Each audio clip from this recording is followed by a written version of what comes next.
Buenas tardes, señores periodistas. Me encuentro en compañía de las ministras que formaron parte de la comitiva que acompañó al presidente de la República en su viaje de Estado al Reino de España. El motivo de esta conferencia de prensa es precisamente dar cuenta de los acuerdos logrados y de los diálogos sostenidos a nivel tanto del presidente de la República con el rey Felipe y con el presidente del gobierno español Mariano Rajoy, y de los acuerdos firmados con el Reino de España. Sin duda alguna, por varias razones, este es uno de los viajes de Estado más importantes que ha realizado el presidente de la República, porque, como todos sabemos, España es el principal inversor en el país.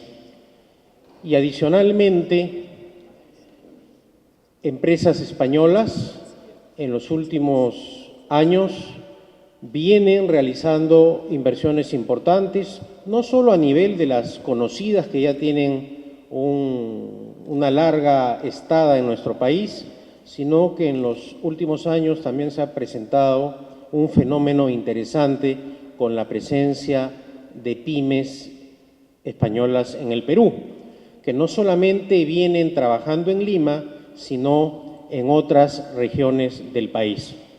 Adicionalmente, empresas españolas también han ganado licitaciones o concursos de importancia, como por ejemplo lo es el proyecto emblemático de este gobierno de la construcción de la línea del metro y el gasoducto en el sur, entre otras. Entonces, por esa razón, este viaje ha constituido un paso importante para fortalecer aún más la relación bilateral con el Reino de España.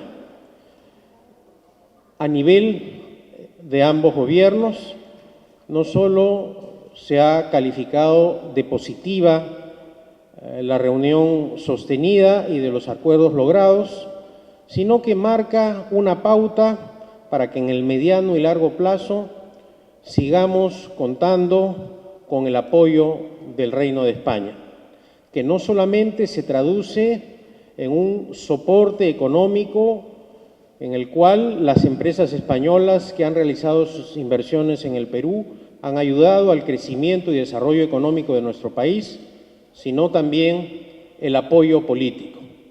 Como es indubitable y de dominio público, el presidente del Gobierno de España, Mariano Rajoy, apoyó decididamente el proceso para que el Perú y también Colombia estén exonerados del uso de la visa Schengen para poder viajar a Europa. Sin duda alguna, este apoyo político fue determinante para que la Unión Europea determine que peruanos podremos viajar por periodos de corta estancia sin el requisito de esta visa, y servirá esto, creo, también para fortalecer los mecanismos de integración no solamente entre Perú y España, sino entre el Perú y la Unión Europea. Con motivo de este viaje, el presidente Ollanta Humala también expresó su agradecimiento tanto al rey como al presidente del Gobierno del Reino de España por este apoyo que fue decisivo para lograr este exitoso resultado. Entonces, en conclusión, podemos señalar que este viaje ha sido exitoso y que nos abre las puertas para continuar trabajando en beneficio mutuo. A continuación, le cederé el uso de la palabra a la canciller para que explique acerca de los acuerdos firmados con el Reino de España a nivel de las relaciones exteriores. Gracias, Premier. Muy buenas tardes. En lo que respecta a los temas que han sido responsabilidad del Ministerio de Relaciones Exteriores en la preparación de esta visita, debo destacar el alto nivel de compromiso político demostrado con la suscripción de la declaración política entre el presidente Ollanta Humala y el presidente del gobierno español, Mariano Rajoy. Es importante destacar que ambos presidentes decidieron elevar el nivel de la relación entre Perú y España. Nosotros, como ustedes conocen, teníamos una asociación estratégica y en esta visita se ha logrado reforzar esa asociación estratégica, que eso se va a hacer patente en el sinnúmero de mecanismos de cooperación que se van a enfatizar a partir de ahora. A ese respecto, hemos suscrito un acuerdo para el uso compartido de misiones en el exterior, lo cual facilitará al Perú tener presencia en una serie de países donde lamentablemente por razones presupuestales no hemos podido aún establecer embajadas. Asimismo, hemos establecido y hemos fortalecido lazos de cooperación en materia cultural a través de un acuerdo suscrito entre el Instituto Cervantes y la Cancillería, que como objetivo primordial permitirá que el Centro Garcilaso, el Centro Cultural de la Cancillería, pueda tener una sede en Madrid.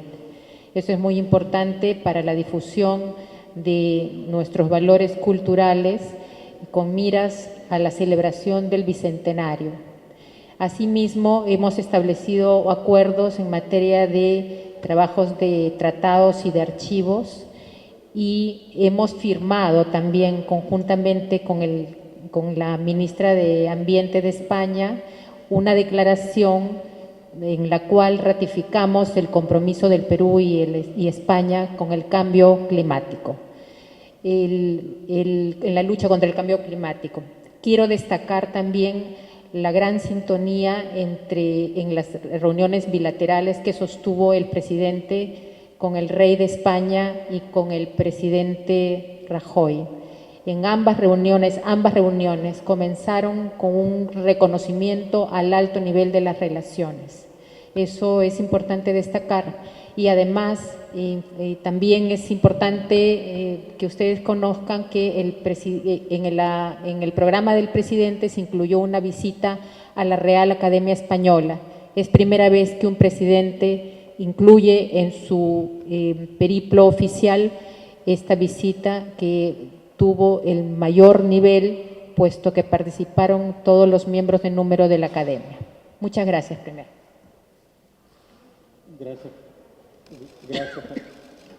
Gracias, canciller. Ahora le cedo el uso de la palabra a la ministra Manuel. Muy buenas tardes, señores periodistas. Muchas gracias, premier. En lo que respecta al Ministerio de Comercio Exterior y Turismo y a su participación en esta gira, hay que destacar que la gira, como expresó el premier, no solamente estuvo acompañada de una parte política, sino también de una parte empresarial. Empresarios peruanos, representantes de diversos sectores, nos acompañaron en esta gira y estuvieron con nosotros presentes en las dos presentaciones que tuve a mi cargo, cuyo objetivo fue el de promover la inversión en nuestro país, destacando los sectores con mayor potencial. Hay que destacar que el diario El País organizó un foro que le denominó Perú hacia el futuro, o Perú expresado en sus términos, Perú en futuro. En este foro, la pregunta fue, ¿qué cosa es lo que ha hecho el Perú en los últimos años para mostrar esta tasa de crecimiento sostenido y dónde es que la inversión española puede encontrar nuevas oportunidades de negocio? Y en este sentido, se destacó el hecho de que la inversión española ha pasado por diferentes etapas. Una primera etapa, a la que el premier ya se refirió, que es cuando llega la empresa telefónica y participa en este proceso de privatización que marca la mayor inversión privada hecha hasta ese momento en la economía peruana. Luego sigue una serie de inversiones y estamos en este momento en una tercera etapa en donde ya han sido las pymes españolas, que son en su mayoría más de 300 pymes, que están invirtiendo a de manera conjunta con empresarios, con pequeños empresarios peruanos en los sectores de servicios, por ejemplo, servicios inmobiliarios, servicios de logística, servicios de distinta, y también, como también ya señaló el Premier, están invirtiendo a lo largo y ancho del país, por ejemplo, en empresas agroindustriales y en empresas pesqueras. Yo les comento que viene una cuarta ola y en esa cuarta ola a la que nosotros fuimos a España para comentarles las oportunidades que hay en agroindustria, en el sector pesquero, principalmente en el sector turismo y en este crecimiento de infraestructura que nuestro país está mostrando al mundo y que está conectando cada vez más ciudades del interior del país que antes no podían siquiera pensar en tener acceso a mercados para sus productos. En este crecimiento del Perú, en este cambio del Perú, las empresas españolas están interesadas en invertir.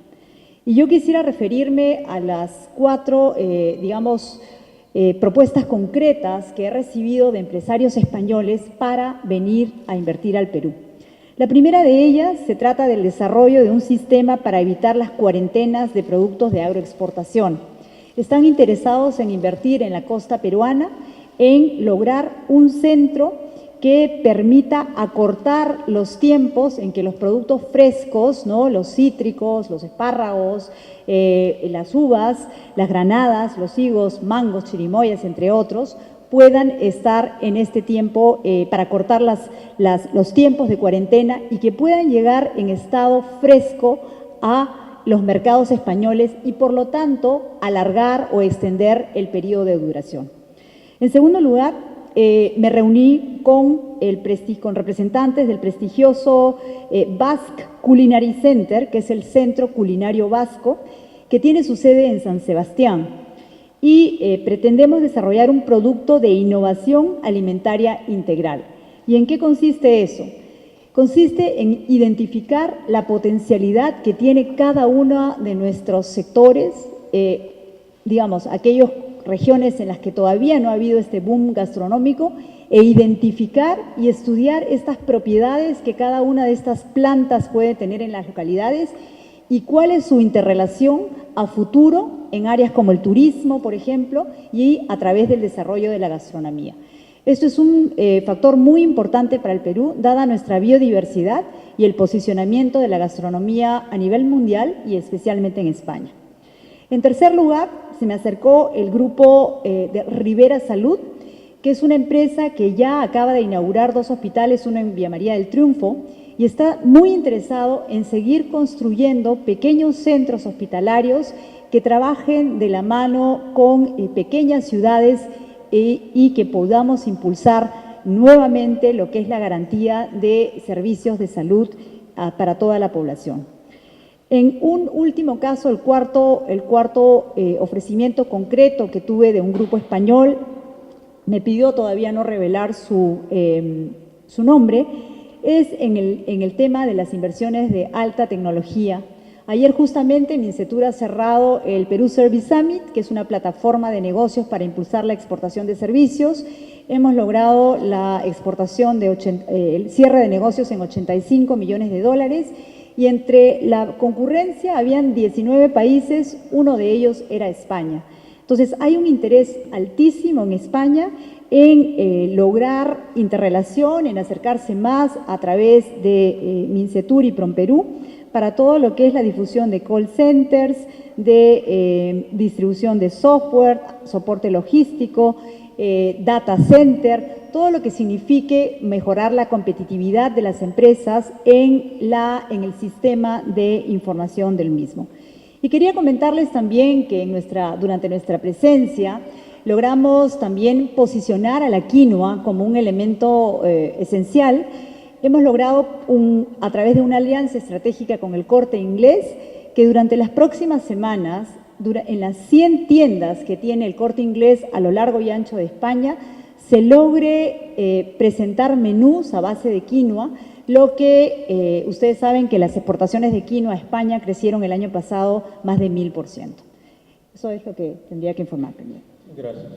Adicionalmente, quisiera señalar lo siguiente. El gobierno de España y eso formó parte del diálogo político, viene en su calidad de observador de la Alianza del Pacífico, analizando con mucho interés el progreso que ha tenido este trabajo que venimos realizando con colombianos, mexicanos y chilenos. Sin duda alguna, la Alianza del Pacífico constituye el día de hoy, acaso, uno de los procesos de integración más interesante y seguido a nivel internacional. Y el gobierno de España ha expresado su interés en seguir más de cerca y encontrar o evaluar modalidades para aproximarse a este proceso que, repito, viene llevando a cabo el Perú, en este caso porque el presidente Humala está ejerciendo la presidencia pro tempore. También con ocasión de este viaje tuve la oportunidad de viajar a la ciudad de Vigo para constatar los avances del buque oceanográfico que se está construyendo en los astilleros Freire, que reemplazará a nuestra vieja embarcación Humboldt. Y finalmente señalar que el rey de España, durante su discurso en la cena que le ofreció al presidente de la República, destacó la importancia del proyecto del buque de instrucción a vela BAP Unión que venimos construyendo en Cima, Perú, con el apoyo tecnológico de empresas españolas. Eso sería todo lo que tenemos que decir y quedamos a su disposición para responder las preguntas que estimen pertinente formularnos. Damos pase a la rueda de preguntas de TV Perú, David Ponce. Ministro, buenas tardes. Si nos podría informar, había cierta preocupación por parte de los empresarios españoles sobre esta doble tributación. Ellos estaban reclamando un convenio, y eso cómo está caminando, en cuánto tiempo ya se podría obtener. Y además, si en macro podría explicarnos finalmente cuál ha sido la percepción, el interés de colocar mayores inversiones en nuestro país y si España sigue siendo el primer país inversionista tener inversiones en el Perú. Gracias. En primer lugar, hay que destacar las declaraciones del presidente del Gobierno de España, Mariano Rajoy. Él ha señalado enfáticamente que el Perú es un país serio, confiable, y que a lo largo de los años en los cuales las empresas españolas han trabajado en el Perú, han sido la demostración de que se pueden obtener ventajas económicas tanto para peruanos como españoles. En ese sentido, existe un clima de confianza y, por lo tanto, de expectativa en ambos países para que las inversiones se sigan incrementando. Con relación al tema del convenio de doble imposición, este tema también fue tratado en la reunión bilateral que sostuvo el presidente Ollanta Humala con el presidente del Gobierno, Mariano Rajoy, y en lo que hemos quedado de manera preliminar es en establecer grupos de trabajo a nivel español y peruano para ver de qué manera podemos reevaluar lo que ha sido la posición de ambos países. Y en ese sentido, próximamente será tarea de los ministerios que tienen competencia en este asunto para abrir un espacio de diálogo que permita un intercambio de pareceres desde el punto de vista económico y técnico, naturalmente, pero en el cual no puede faltar el contenido político. Y ese es el estado de situación en el cual se ha reevaluado esta situación entre el Perú y España. Vladimir Anaya, del Diario Correo. ¿Diario qué? Diario Correo, buenas tardes, ministro. ¿Cómo está? Ministro, ¿comparte usted lo dicho por el presidente Humala en referencia a que la prensa es un elemento desestabilizador? Es lo que ha declarado el presidente. No lo oigo. Sí, buenas tardes, ministro. Buenas tardes. Le consultaba si comparte usted la opinión del presidente Humala en relación a sus declaraciones. Él ha mencionado que la prensa es un elemento desestabilizador. ¿Comparte usted o no la posición del presidente? Bueno, a ver, hace algunas semanas un medio de comunicación o un grupo de medios publicó una encuesta en donde se señalaba que el nivel de aprobación del presidente de la República era de 10%. Y esa noticia dio la vuelta al mundo. Apenas 5 días después salió otra encuesta en la cual se señalaba que el nivel de aprobación del presidente de la República era 18.4%. Y en ese periodo no había acontecido en el país ningún hecho extraordinario para que se reflejara en las encuestas este nivel, en donde se reducía prácticamente el doble del nivel de aprobación. Y hoy día vemos que el diario Gestión saca una nueva encuesta, en donde el nivel de aprobación del presidente de la República es del 18%, es decir, muy similar a la última encuesta donde señalaba el nivel de aprobación del 18.4%. Como presidente del Consejo de Ministros, en una entrevista televisiva, yo señalé que esta situación me parecía un escándalo, lo cual no era una protesta política, sino que pedía una explicación técnica y académica de esta diferencia de encuestas.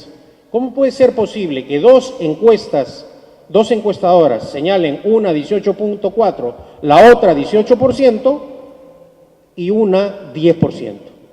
Y que esa difusión precisamente de esa encuesta dio origen a que se diera una difusión a nivel internacional, pero sin embargo, cuando salen encuestas que rectifican, porque el hecho que salgan 2 encuestas seguidas que rectifican esa situación, quiere decir que sin duda alguna estamos ante un hecho extraño, por decirlo menos, que merece una explicación y no pasar tan alegremente la página, porque el daño que se ocasiona a la estabilidad política del país es evidente, cuando sobre todo estamos frente a un hecho que no es real, que científicamente y técnicamente no tiene una explicación.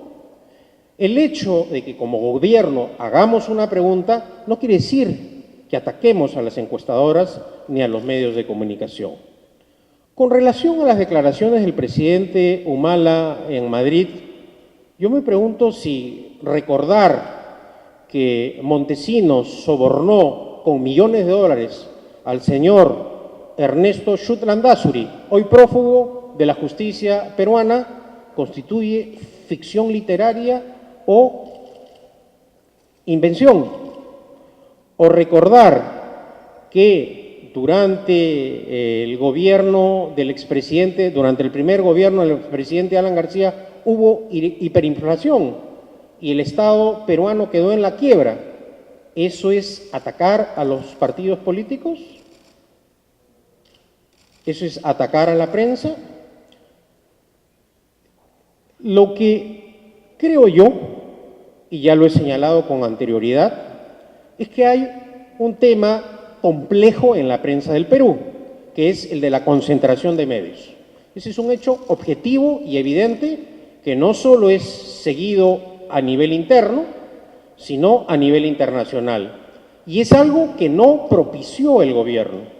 El gobierno del Perú no inició ninguna acción judicial para que el Poder Judicial se pronuncie respecto a la concentración de medios que tiene en este momento un grupo económico conocido en el Perú.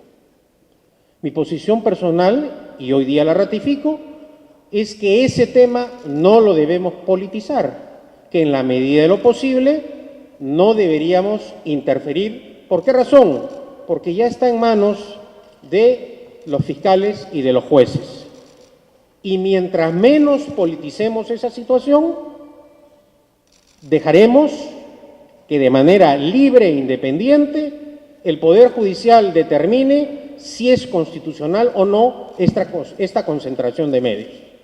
Lo que es evidente y objetivo es que la concentración de medios no da oportunidades al gobierno, a veces inclusive ni para cumplir con su labor informativa. Y lo digo yo como exministro de Defensa. Como exministro de Defensa, en pleno proceso de ejecución de la sentencia de la Corte Internacional de Justicia de La Haya, uno de los medios más importantes de la concentración publicó una noticia absolutamente falsa y temeraria, que el Perú estaba gastando 2.300 millones de dólares en compra de armas, en un momento absolutamente delicado. Y como era un opositor al gobierno el que dio esas declaraciones, se le dio una gran cobertura periodística a la declaración de ese adversario del gobierno. Pero cuando, como ministro de Defensa, intenté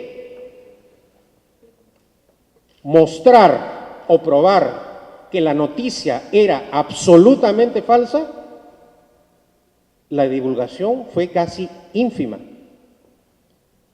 Yo dejo esos hechos que son objetivos para que la ciudadanía juzgue, o el hecho de la manera en que se viene informando la investigación a la primera dama. Acá en el gobierno no nos oponemos a la investigación alguna. Lo que yo sostuve también es que llama la atención que un medio de comunicación perteneciente a la concentración de medios, cuando aún no ha terminado la investigación en el Ministerio Público, cuando aún se sigue realizando la indagación en el Parlamento y la primera dama no tiene la condición de procesada, en primera página se saque una encuesta diciendo, o ya prácticamente condenado, 56% del país considera que la primera dama es una corrupta. Yo, como abogado, considero que eso viola directamente la presunción de inocencia, es decir, un derecho constitucional que garantiza la Constitución. Y que estamos llegando a extremos en los cuales creo que deberíamos evaluar esta clase de conductas.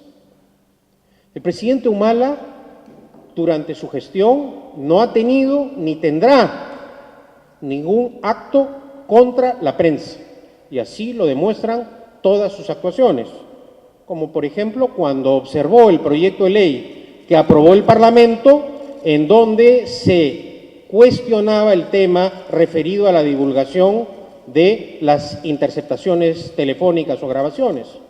Ya la gente se olvidó que este proyecto de ley lo observó el presidente de la República, porque precisamente un importante sector de la ciudadanía y de los medios de comunicación consideraba que atentaba la libertad de expresión, prensa u opinión.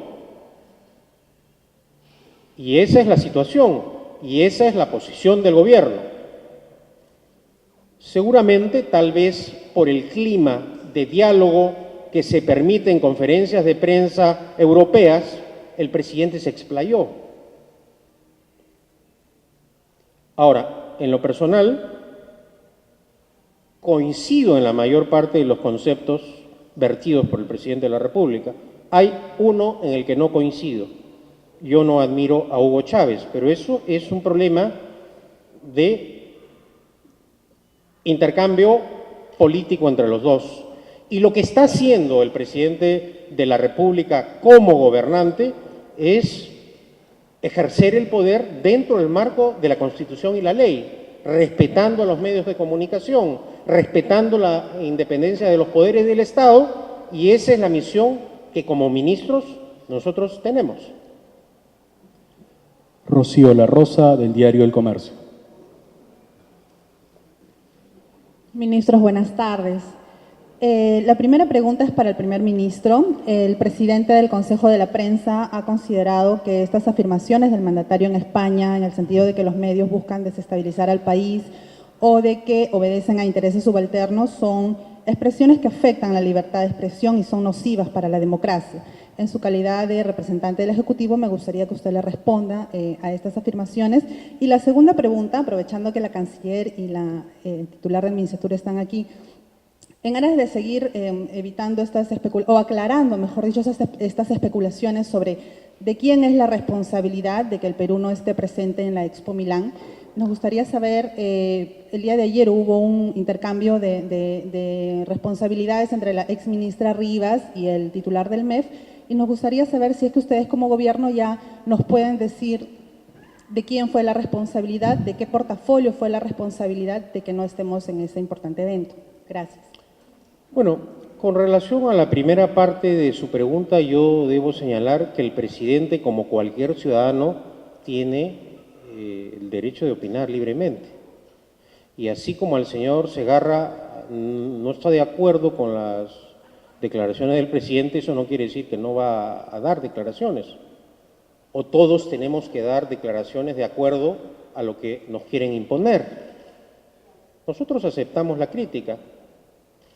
Lo que rechazamos son algunos modales que últimamente vienen adoptando algunos medios y que en todo caso eso deteriora la relación que debe existir de respeto entre el gobierno y los medios de comunicación. Y respecto de la segunda parte de su pregunta, en mi condición de presidente del Consejo de Ministros, yo he reconocido públicamente que ese ha sido un error. Y cuando habla el vocero del gobierno, la posición oficial está fijada. Es un error. Y si algún funcionario está en desacuerdo con la posición expresada por el vocero de gobierno, tiene que repensar su actuación. Eso es todo. Y yo mismo he señalado que espero que en el futuro no se vuelva a cometer ese error. Franco Mesa, de América Televisión. Buenas tardes.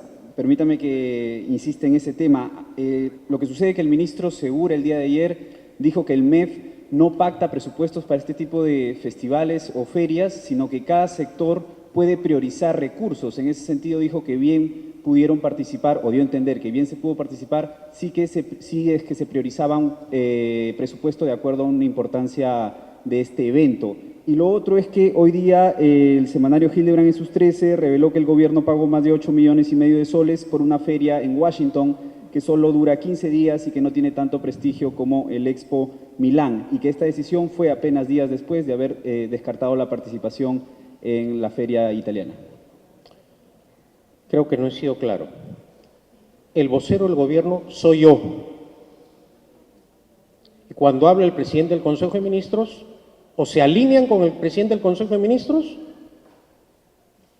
o no están de acuerdo con el gobierno. Ya señalé que es un error y que vamos a evitar que ese error se produzca en el futuro. Respecto del tema de la denuncia a la cual hace referencia el semanario de Hildebrand, le cedería el uso de la palabra a la ministra Magali Silva. Gracias, Premier. Sí, solamente para manifestarles que la realización del Smithsonian no es una feria. Smithsonian representa para nosotros la posibilidad de llegar a un mercado de los Estados Unidos al que nunca llegamos. La exposición mediática que nosotros hemos tenido durante los 12 días que hemos llevado 120 participantes de manifestaciones culturales, turísticas, gastronómicas, agrícolas, de diversa índole, representando a 12 regiones del país. Hemos llevado artesanos, hemos llevado músicos de Moquegua de 85 años de edad, que nunca antes habían salido de su pueblo. Gente que ha sido expuesta a una cultura desarrollada. Compatriotas nuestros que han tenido la oportunidad de demostrar su cultura, sus habilidades, desde la pintura, la música, hemos sembrado quinoa, hemos estado en televisión nacional Y lo que hemos invertido, efectivamente, es el número al que se refiere la revista señalada por ustedes, se hace como todas las inversiones del Estado. Nosotros ponemos un sol y en rebotes mediáticos, en número de turistas que vienen al Perú, en captación de inversiones, en visibilidad, nosotros esperamos recibir un retorno. Y de hecho, ya lo estamos recibiendo. La propuesta que nosotros hemos llevado escapa a lo que comúnmente se denomina una feria, porque ha sido la presencia del Perú, como les decía. Nuestro gobierno tiene además un componente muy marcado de inclusión social. Y más inclusión social que la que el ciudadano estadounidense ha conocido durante estos días, que la presencia del Perú ha estado en el Smithsonian, no se puede concebir. En la historia del Smithsonian es el primer país que tiene la posibilidad de estar solo. Han estado de América Latina, México, Colombia, y siempre acompañados de una manifestación cultural o celebración de los Estados Unidos. Si celebraron el blues, el jazz, los 100 años de la cultura de Chicago, etc. Y el año pasado, China fue con Kenia. El Perú ha estado solo, justamente porque la cultura, el pueblo estadounidense y el gobierno de los Estados Unidos ha reconocido la importancia que tiene la cultura peruana en el mundo. Igor Malca, de ATV. Sí, ministro Cateriano, ¿qué tal? Muy buenas tardes, ministras, ¿qué tal? Buenas tardes. Yo quería, permítame reincidir un poco en lo que dijo el presidente Humala en Madrid y me gustaría que especifique lo que acaba de decir Premier, porque usted ha dicho que estas conductas de la prensa, de cierta prensa, están llevando a extremos y que están evaluando, se podría evaluar acciones contra esto. ¿A qué se refiere exactamente cuando ha dicho esta frase, ministro? Y si me permite… ¿Evaluando qué acciones? Bueno, pues no sé, ha dicho que estas acciones están llevándose a extremos y podríamos evaluarlas. Y bueno, nos podemos remitir a la grabación.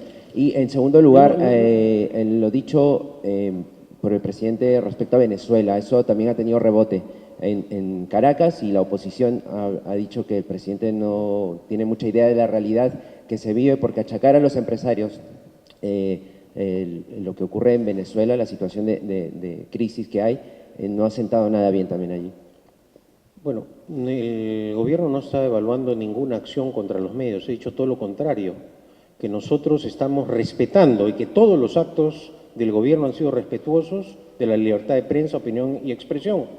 Y he exhibido como prueba la observación al proyecto de ley que aprobó el Parlamento precisamente para limitar o regular la exhibición de interceptaciones o grabaciones cuando los medios de comunicación los divulgaban. Es todo lo contrario. Y ese es un compromiso que está aprobado de respeto absoluto. Respecto al tema de Venezuela, antes de cederle el uso de la palabra a la canciller, el Perú tiene una posición oficial. El Perú en esta reunión también, a través del presidente Humala, expresó que apoyaba la gestión realizada por el expresidente del gobierno español, Felipe González. Sobre los otros aspectos, le cedería el uso de la palabra a la canciller. Gracias, Premier. Respecto a la situación en Venezuela, nosotros no nos vamos a pronunciar porque es un asunto interno. A nivel personal, yo puedo tener una opinión respecto de lo que ocurre, pero en mi condición de canciller no lo voy a hacer. Gracias. Finalmente, Aarón Rodríguez, de Panamericana Televisión. Premier, yo quería preguntarle acerca de una encuesta, hablando usted de encuestas que había estado viendo en el pasado, una encuesta de Ipsos que hoy dice que afirma que el grueso de la población, más del 70%, cree que existió corrupción en la licitación de la carretera interoceánica en los últimos 3 gobiernos, incluido el gobierno actual. Y hablando sobre lo que usted decía, que no comparte, bueno, la opinión que tiene el presidente acerca de Hugo Chávez, si bien es cierto no la comparte, es una opinión del gobierno, del presidente del gobierno. Yo quería preguntarle qué es lo que opina acerca de que el presidente del Estado opine que el gobierno de Nicolás Maduro, con la hiperinflación más flagrante de la región, dice que el problema reside en cuando analizan los problemas del país y no se contextualiza.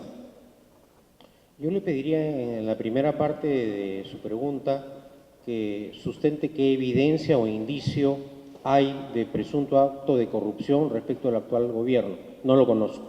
Lo único que ha venido del extranjero es información obtenida por la policía brasileña sobre supuestos actos de corrupción. Y en eso creo que deberíamos ser precisos y cuidadosos en la utilización del idioma. Ya el periodista está condenando.